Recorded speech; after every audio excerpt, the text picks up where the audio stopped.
Hello and welcome to My Tales of Awakening. Just as the name implies, these are stories and experiences of my awakening journey. If you are here looking for advice or educational input or answers, I am so sorry to let you know um, that I don't have that. I am simply just sharing my new experiences as I work through them. With all of this, I'm really hoping that I find the souls that feel alone and that are just starting out. Because you're not alone. You're beautiful and it's a beautiful path. I cuss a little and I do smoke, and I have no advice to offer. So if that all bothers you, this is not a channel for you. I'm so sorry. I most sincerely hope that you find your tribe as I look for mine. And if you're sticking around, welcome. Make yourself comfortable. Make yourself a cup of coffee or tea, whatever you fancy. Buckle up and let's begin. All right, you guys, this one's going to be a touchy one for me. I was called not too long ago to try and heal my inner child. I've been feeling very triggered by my parents lately, and bless their hearts, they mean well. But certain things that they say or do really triggers me for no reason. Really, for no reason whatsoever, it would seem. But so I wanted to move past that. I'm blessed to have parents still. I am very, very blessed to have them as my parents. They're wonderful, wonderful people. They would literally freaking do anything for any human being, and I don't think that they deserve how I react to some things. And I was like, yeah, I need to work on that, because that is ultimately going to give me some peace and build a better relationship with them.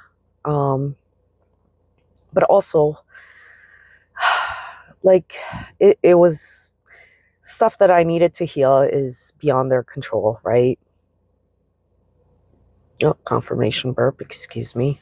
So anyways, I looked up the purpose one would do, even though that is the purpose that I literally wanted to do this. And as I say always, it's still a work in progress. I am not healed whatsoever. I probably will be triggered if I go into details. So trigger warning. But anyways, I felt the need to do this, but also I wanted to Google why one would do this to see if my intuition for doing this is correct. So what I typed into Google was, why should one heal inner child wounds, ? Spiritual. And what I got back was actually quite interesting. Healing inner child wounds from a spiritual perspective is essential for returning to a state of wholeness, holiness, and alignment with your true divine nature. It allows you to release energetic burdens from the past, break cycles of intergenerational trauma, and reconnect with your innate joy, love, and capacity for wonder. Here is why you should heal inner child wounds spiritually. Restoring wholeness or holiness. Spiritual wounding often causes a spirit within to go into hiding. Healing involves bringing that... Sorry, I don't have my reading glasses on, and sometimes I just lose where the hell my eyes are. Healing involves bringing that wounded, fragmented part of yourself into the light, facilitating a return to a whole or holy state. Transcending past limitations. Spiritually, this work allows you to stop defining your present and future based on past wounds, allowing you to become a new creature or a version of yourself. Healing the root cause. Many of our triggers and reactions are rooted in childhood experiences that made us feel unsafe or unworthy.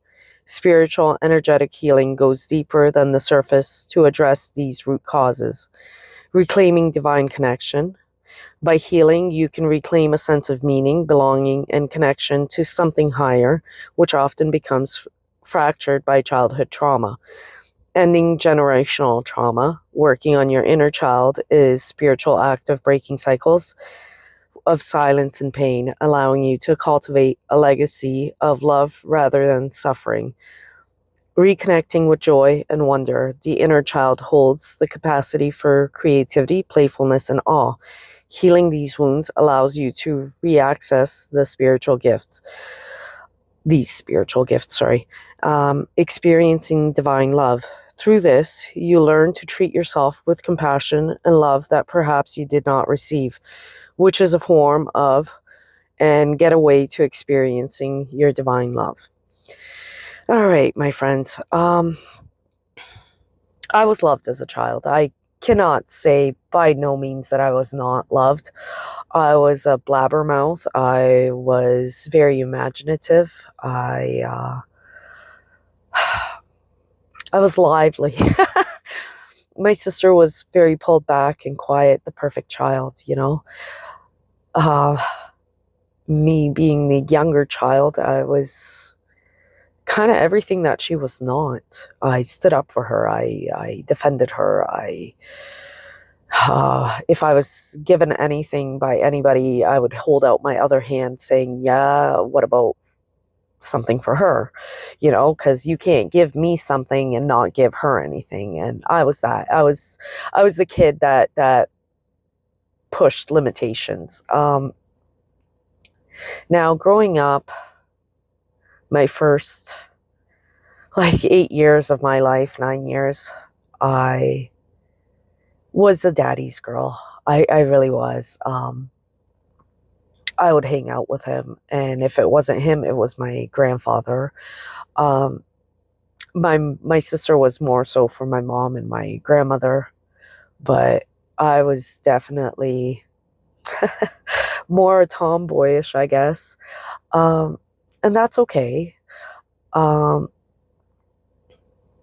so, anyways, my dad had to go to war, and he was gone for quite some months, and that broke me because you don't know if he's going to be alive or dead, or if he is alive or dead, if he's going to come back, not come back. And that was literally my best friend. Oh, I told you, trigger warnings.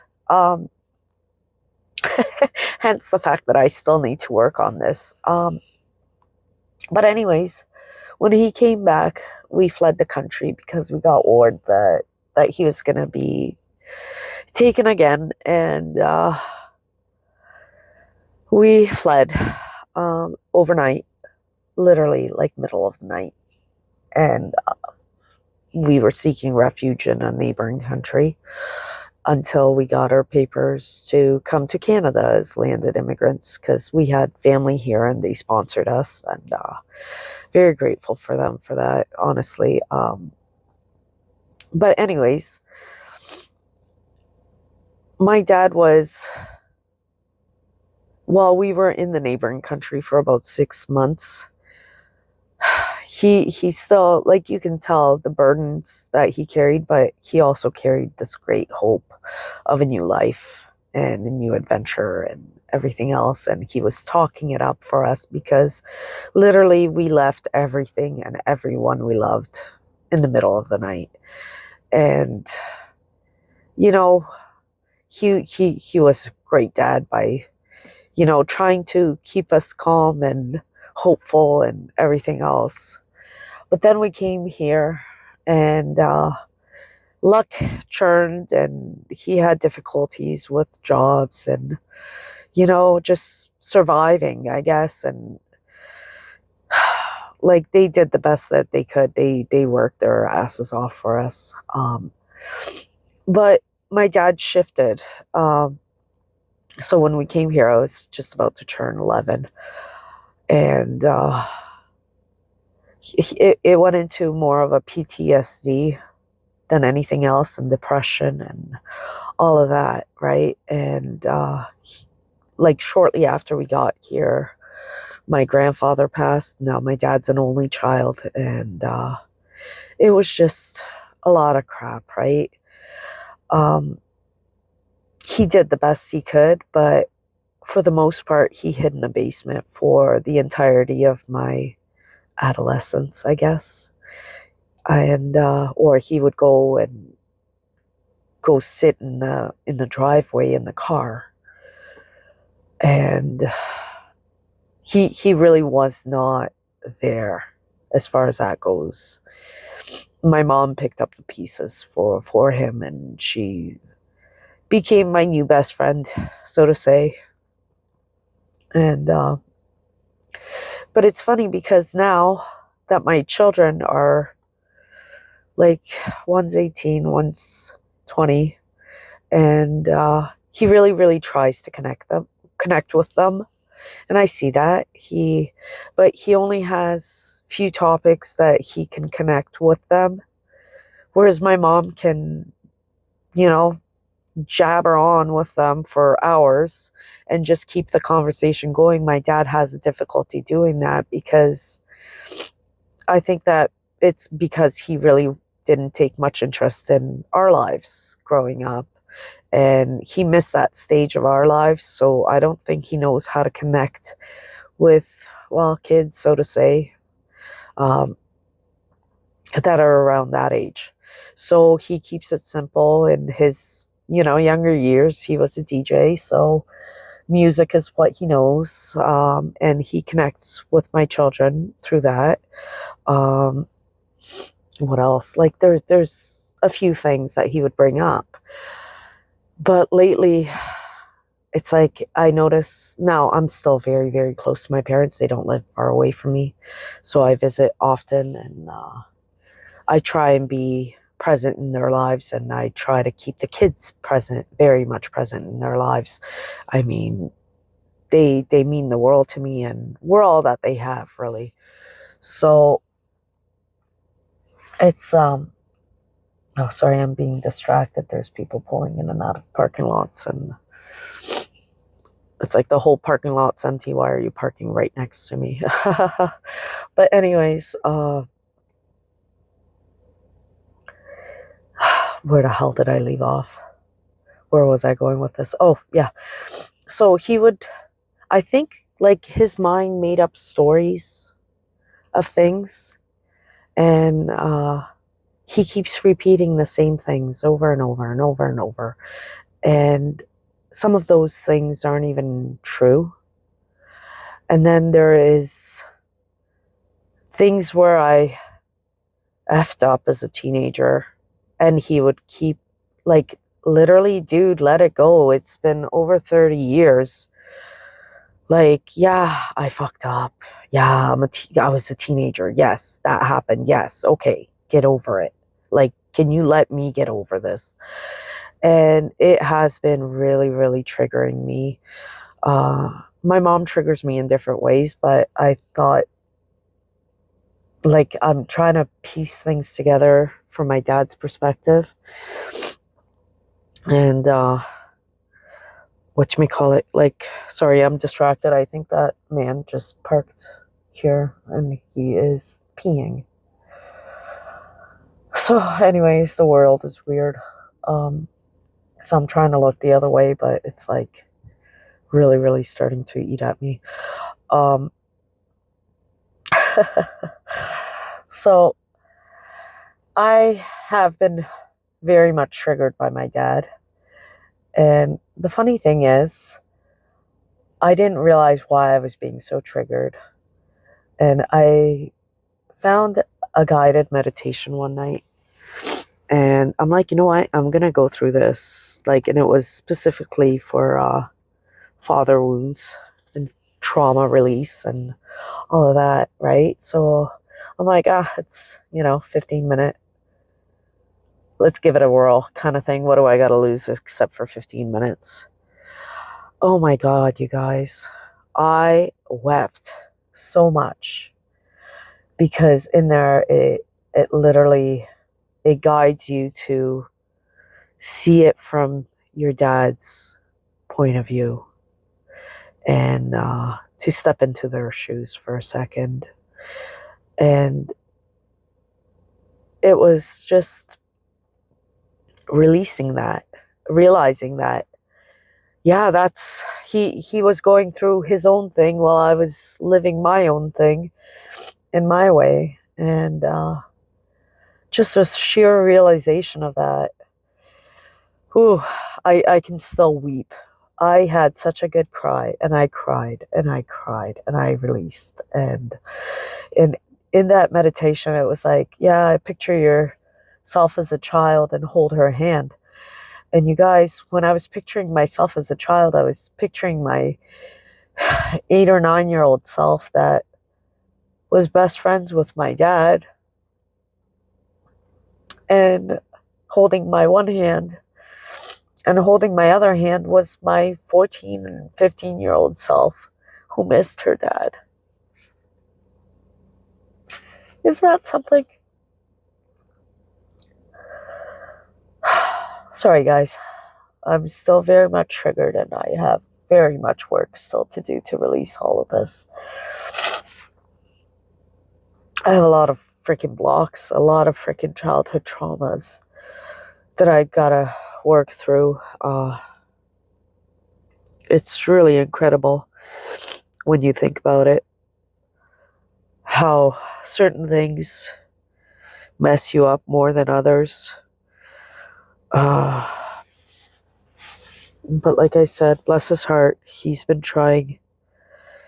The last 20 years, he's been really trying with the kids, and it was easier for him to have a connection with them when they were younger because, you could sit down and you can play with them and everybody's happy, and then you throw food their way and, sorry, I gotta wipe my nose.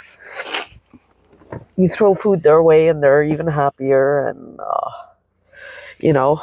but at the same time, it's like I needed to be reminded of that and let that crap go, because it's just poison. And I've noticed that in the last year or so, I've just had no patience for him. I've had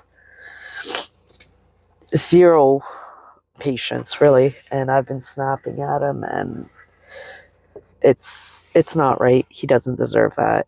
He really doesn't, especially his own traumas that he went through. Hang on one second.